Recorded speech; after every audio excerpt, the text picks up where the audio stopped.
This is a breaking news alert. We are going live to the White House where the president is scheduled to make an emergency announcement. The TV just cut to the president.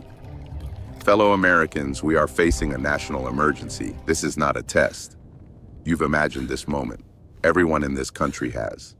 They picture themselves calm, clear-headed, already 3 steps ahead. They are wrong about all of it, and the gap between what they imagine and what actually happens in the first 60 seconds will determine everything that follows. Today is not a gear list. It's not a food calculator. It's the 72 hours after that announcement, what actually happens, what most people actually do, and what the small percentage of prepared people do differently, based on every documented mass emergency in the last 40 years. Stay until the end, because the mistake that kills most people's preparation doesn't happen in hour 1. It happens in hour 14, and by the time they see it, it's already unfixable. The first 60 seconds, your brain is already working against you. The president finishes the sentence. The anchor on screen clearly knows nothing more than you do. And your brain does something you need to understand before it happens to you. It freezes. Not dramatically, not like the movies. It freezes quietly while you feel completely lucid. You keep watching the screen. You pick up your phone. You say something to whoever's in the room. You feel like you're processing the situation. You are not processing anything. Your brain has no category for this event. It has never handled a presidential emergency address that wasn't followed by a return to regular programming. So it defaults to the nearest familiar pattern and tells you, this is probably fine. This will probably resolve. Someone will explain it in a few minutes. That delay costs you 30 to 45 minutes of action time in the most critical window of the entire event. Every documented survivor account from Katrina, from the 2003 Northeast blackout, from the September 11th evacuations describes the same thing. The people who moved fastest didn't panic faster.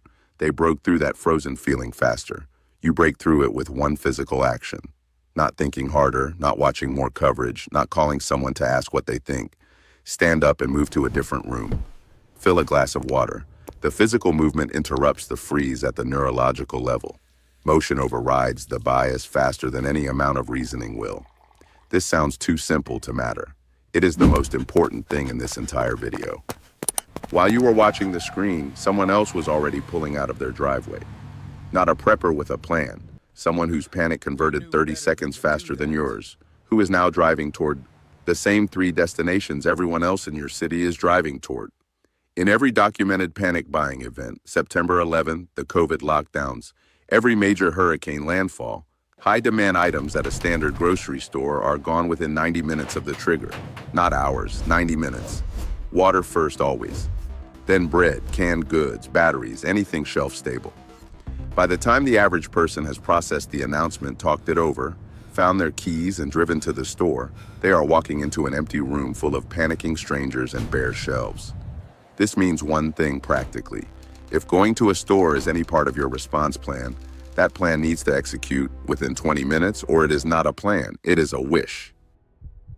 And if a store run is the foundation of your emergency response, you were never actually prepared. You just felt prepared, which is a completely different thing. The prepared person is not in a store parking lot in the first 30 minutes. They are at home because everything they need for 72 hours is already there. Not a bunker, not 6 months of freeze-dried meals, 72 hours of food and water for your household. That single threshold is the line between managing and reacting for the entire first week. Every person in the country is doing the same thing simultaneously, calling family, texting, refreshing news apps, posting, calling again. The cellular network was designed for distributed demand across time zones, not simultaneous national load. Every node in the system is getting hit at once, and calls will drop, texts will queue without delivering, and the internet will slow to nothing in high-density areas. Most people respond by trying harder, calling again immediately, driving somewhere for better signal, spending 20 minutes refreshing the same page. Every one of those actions burns battery and fuel, 2 resources that became significantly more valuable in the last hour. The correct response is the opposite.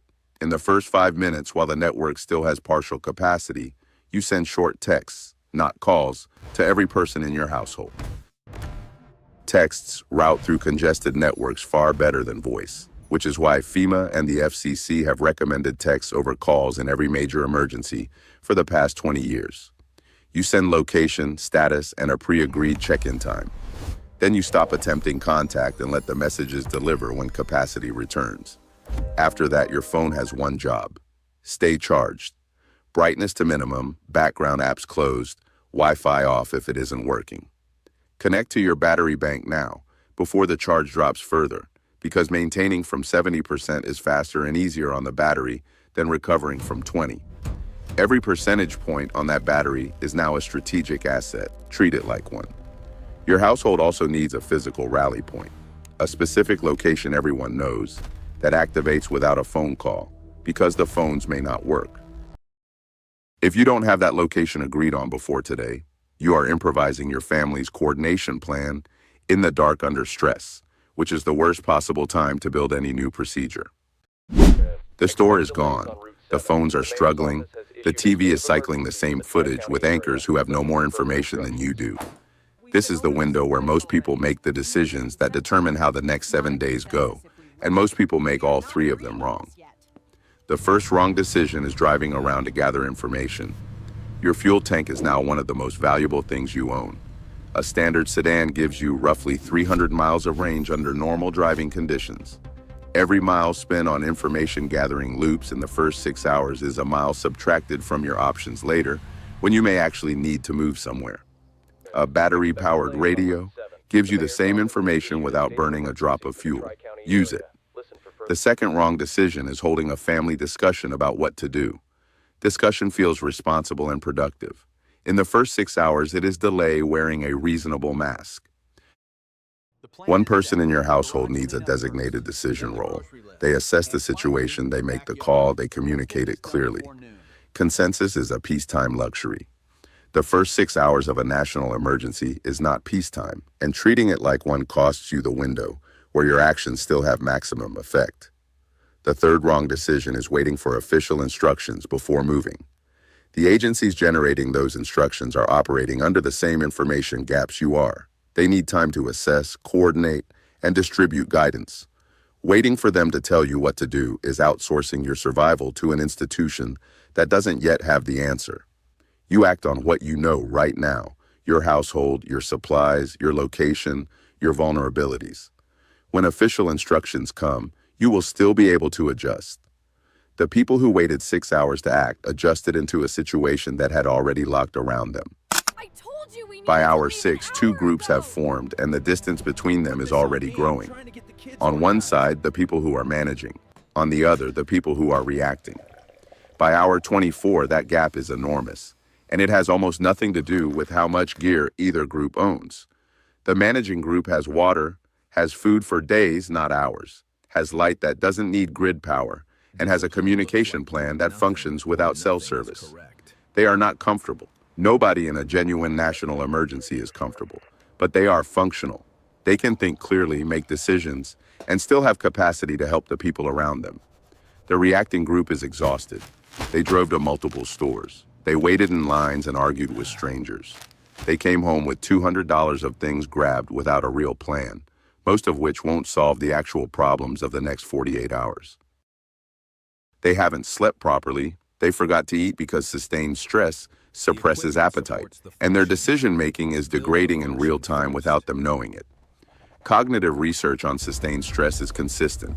After 18 hours of stress without adequate sleep, decision quality drops measurably, emotional reactivity increases, and the ability to accurately assess risk, to separate real threats from perceived ones, becomes significantly impaired. The person who is rested and operating inside a functioning plan at hour 24 makes better decisions than the exhausted, reactive person, regardless of how much equipment the second person owns. Preparation is a state of function. The equipment supports the function. Without the function, the equipment is just weight. If the situation hasn't resolved by hour 24, it is not resolving in the next few hours. Something real is happening, and the dynamics around you are shifting in ways that go beyond logistics. Your neighbors now know who has and who doesn't, not because you told them, but because they can see your lights working, smell food, observe that you're calm while they're not.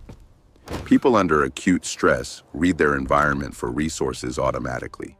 It's not malicious, it's human, and it will find you regardless of how discreet you think you're being. Your ability to help the people around you is directly proportional to the margin you built before the event. If you have exactly enough for your household, you have nothing to give and a hard choice to make when someone knocks on your door at 2 in the morning. If you built 20% more than your minimum need, you have something to offer without compromising your household's stability. That margin isn't selfishness. It's the only condition under which generosity remains possible, when generosity costs something real. The other thing that happens in this window, somewhere around the second day, the adrenaline that carried the first 24 hours runs out and the weight of the situation lands fully. Not in hour one. Hour one runs on stress hormones. But when those wear off and the situation is still unresolved and there is no visible endpoint, people make desperate decisions. They abandon plans that were working. They go somewhere they shouldn't. They take an irreversible action because sustained uncertainty became heavier than the fear of a bad outcome. You prepare for this moment the same way you prepare for hour one, not with gear, but with the knowledge that it's coming. Name it before it arrives. When the weight lands at hour 36, you recognize it, you sit with it, and you do not act from it. You wait for hour 37. Named threats are manageable. The ones that arrive without a name are the ones that break people. 72 hours. That is the window that separates the people who managed from the people who didn't. Not better gear, not more money spent. Better decisions, made faster, in the right sequence before the situation hardened around them. Your brain will freeze. You now know that, so break through it with movement. The store will be empty. You now know that, so the store is not your plan. The phones will fail. You now know that, so your people have a rally point that needs no signal. Hour 36 will arrive with its full weight. You now know that, so you will sit in it and not act from it. The old wolf doesn't wait for the situation to tell him what to do. He already knows. Neither should you.